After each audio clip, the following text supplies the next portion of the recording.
அண்மை செய்தி. பாமக பொதுக்குழு தொடர்பாக அன்புமணியிடம் விசாரணை நிறைவடைந்திருக்கிறது. சென்னை உயர்நீதிமன்றத்தில் பாமக பொதுக்குழு தொடர்பான வழக்கு விசாரணை முடிந்து தனது வாகனத்தில் அன்புமணி புறப்பட்டிருக்கிறார். பாமக பொதுக்குழு வழக்கில் சென்னை உயர்நீதிமன்றத்தில் சற்று நேரத்தில் உத்தரவு பிறப்பிக்க வாய்ப்பிருப்பதாகவும் தகவல் வெளியாகியுள்ளது. காணொலி வாயிலாக ஆஜரான ராமதாஸ் தரப்பு விளக்கத்தையும் நீதிபதி ஆனந்த் வெங்கடேஷ் கேட்டறிந்தார். முன்னதாக பாமக பொதுக்குழு தொடர்பாக ராமதாஸ் தரப்பு உயர்நீதிமன்றத்தை நாடியிருந்தது. இது தொடர்பான வழக்கை விசாரித்த நீதிபதி மாலையில் இருவரும் நேரில் ஆஜராக வேண்டும் என்று உத்தரவிட்டிருந்தார். இந்நிலையில் அன்புமணி நேரில் ஆஜரான நிலையில் வீடியோ கான்பரன்ஸ் மூலமாக ராமதாஸ் ஆஜராகியிருந்தார். இருவரிடமும் விசாரணை நடத்தப்பட்ட நிலையில் தற்போது வழக்கு விசாரணை முடிந்து அன்புமணி புறப்பட்டுள்ளார். கூடுதல் தகவல்களை வழங்குவதற்காக செய்தியாளர் சுப்பையா இணைந்திருக்கிறார். சுப்பையா, இருவரிடமும் விசாரணை நடத்தப்பட்டிருக்கிறது. என்னென்ன கேள்விகள் கேட்கப்பட்டன, என்ன விளக்கம் கொடுக்கப்பட்டது, ஏதேனும் தகவல் தெரிய வந்திருக்கா?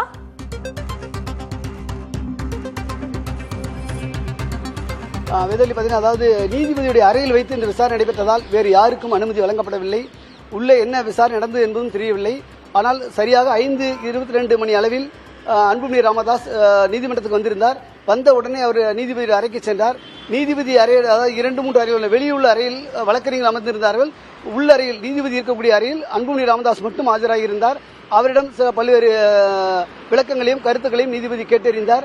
சுமார் அரை மணி நேரத்துக்கு மேலாக இது சென்றது. இதனிடையே ராமதாசுடன் தொடர்பு கொண்டு பேசுவதற்காக நீதிபதி வீடியோ கான்பரன்ஸ் மூலம் அதுக்கான ஏற்பாடு செய்யுமாறு அறிவித்திருந்தார்.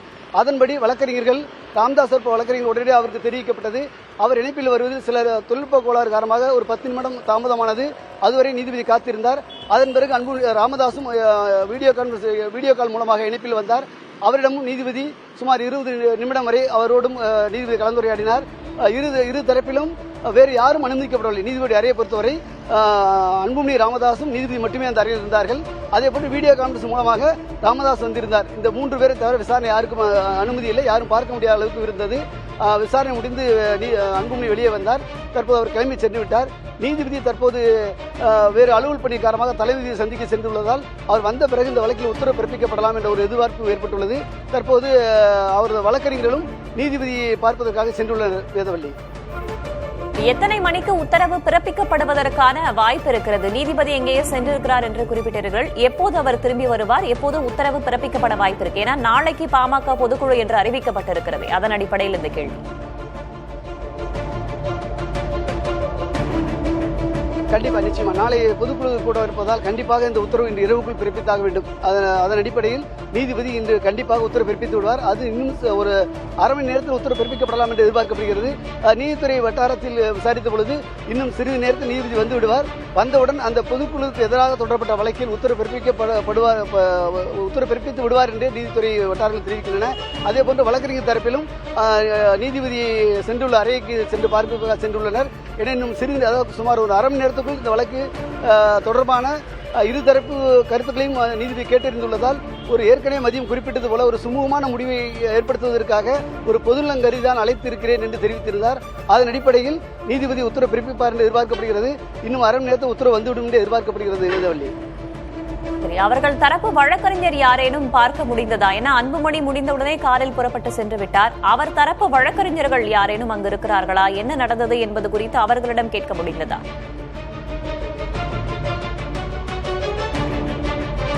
நிச்சயமா, அதாவது மருத்துவர் ராமதாஸ் தரப்பு வழக்கறிஞர்கள் உள்ளே அனுமதிக்கப்படவில்லை. அதேபோன்று இருதரப்பு வழக்கறிஞர்களும் நீதிபதியுடைய வெளியறையில் தான் அமர்ந்திருந்தார்கள்.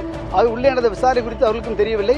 ஆனால் இது குறித்து அன்புமணி ராமதாசுடைய வழக்கறிஞர் கே பாலு அவரோடு உள்ளே நடந்த அந்த விளக்கங்கள் குறித்தும் நீதிபதி கலந்துரையாடல் குறித்தும் ஏதோ கேட்டுக்கொண்டிருந்தார். சில தகவல்களை அவர் தெரிவித்தவாறு அன்புமணி வேகமாக விரைந்து சென்று கொண்டிருந்தார். எனவே சில தகவல்களை வழக்கறிஞர் தரப்பு கேட்டால் தெரியும். ஆனால் தற்போது வழக்கறிஞர்கள் எல்லோரும் அன்புமணியோடு கிளம்பி சென்று விட்டதால் இன்னும் சிறிது நேரம் கழித்து அவரை அனுப்பிவிட்டு வருவார் என்று எதிர்பார்க்கப்படுகிறது. ஆனால் மருத்துவர் ராமதாஸ் தரப்பு வழக்கறிஞரை பொறுத்தவரை தற்போது நீதிபதி ஆனந்த் வெங்கடேஷ் தலைவிதி அறைக்கு சென்றுள்ளதால் அவர் வருகைக்காக காத்திருந்தார்கள். இப்போது தலைவிதி அறையை நோக்கி அவரும் சென்றிருக்கிறார்கள். ஏனென்றால் நீதிபதி அழைத்து வந்து உடனடியாக இந்த உத்தரவு இன்று இரவுக்குள்ளே வாங்கியாக வேண்டும் என்ற ஒரு முனைப்போடு இருக்கிறார்கள். எனவே இவர்கள் தரப்பு வழக்கறிஞர்களும் அங்கு தலைவிதி அறையின் முன்பாக காத்துக் கொண்டிருக்கிறார்கள். என இரு தரப்பிலுமே எந்த விதமான தகவலும் தெரிவிக்கப்படவில்லை. வேதவள்ளி, சரி, இப்போது எந்த தகவலும் தெரிவிக்கப்படவில்லை என்றாலுமே கூட இந்த பொதுக்குழு சம்பந்தமாக அன்புமணி தரப்புல முன்னதாக என்னென்ன வாதங்கள்லாம் முன்வைக்கப்பட்டன, அவர்கள் தரப்பின் கருத்து இந்த பொதுக்குழுவை பொறுத்தவரையில் என்னவாக இருந்தது சுபையா? அதாவது பார்த்தீங்கன்னா பொதுக்குழு கூட்டக்கூடாது என்று ராமதாஸ் தரப்பு பொதுச் செயலாளர் முரளி சங்கர் தான் வழக்கு தொடர்ந்திருந்தார். அவர் வழக்கில் தான் அன்புமணி மீது ஏராளமான குற்றச்சாட்டுகள் எதிர் சுமத்தப்பட்டிருந்தது.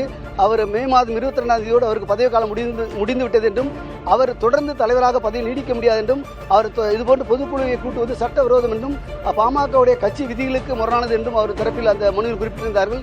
எனவே மாமல்லபுரத்தில் நாளை நடைபெறவுள்ள பொதுக்குழுவுக்கு தடை விதிக்க வேண்டும் என்ற ஒரு பிரதான கோரிக்கை முன்வைத்து தான் அந்த மனு தாக்கல் செய்யப்பட்டிருந்தது. இந்த மனு மீதான விசாரணை இன்று காலை தொடங்குவதாக இருந்தது. மூத்த வழக்கறிஞர் இது குறித்து அவர் வாதங்களை முன்வைக்கும் பொழுது நீதிபதி வாதங்களை முன்வைத்த 2 நிமிடங்களே நீதிபதி இந்த வாதங்களை போதும் என்று நிறுத்திவிட்டார். ஏனென்றால் இந்த இருதரப்பும் கூட்டு அழைத்து கருத்துக்களை கேட்கப் போவதாக நீதிபதி தெரிவித்துள்ளதால் இந்த வழக்கு விசாரணை காலையிலே தடைபட்டு விட்டது. அது தொடர்ந்து எந்த விசாரணை நடைபெறவில்லை. ஆனால் அன்புமணி ராமதாஸ் தரப்பை பொறுத்தவரை தங்களுக்கு வாய்ப்பு கிடைத்தால் முழு வாதங்களை முன்வைக்க தயாராக இருப்பதாக தெரிவித்திருந்தனர். ஆனால் அதற்கான சூழல் எட்டப்படவில்லை. இரு தரப்பிலுமே வாதங்களை முன்வைக்க முடியாத ஒரு சூழல் தான் இருந்தது. ஆனால் இரு தரப்பிலும் உள்ள மருத்துவர் ராமதாஸ் மற்றும் மருத்துவர் அன்புமணி ராமதாஸ் இருவரையுமே நீதிபதி நேரடியாக விசாரிக்கப் போவேன் என்று சொல்லிவிட்டதால் வழக்கறிஞருக்கான வாதங்களுக்கான இடங்கள் அதிகமாக இல்லை. இரு தரப்பிலும் தற்போது கருத்துக்களை கேட்டறிந்துள்ளார் வேதவள்ளி. தொடர்ந்து பேசலாம் சுப்பையா. சென்னை உயர்நீதிமன்றத்தில் பாமக பொதுக்குழு தொடர்பான வழக்கு விசாரணை முடிந்து அன்புமணி புறப்பட்டிருக்கிறார். முன்னதாக ராமதாஸ் வீடியோ கான்பரன்ஸ் மூலமாகவும் அன்புமணி நேரடியாகவும் உயர்நீதிமன்றத்தில் ஆஜராகியிருந்தார்கள்.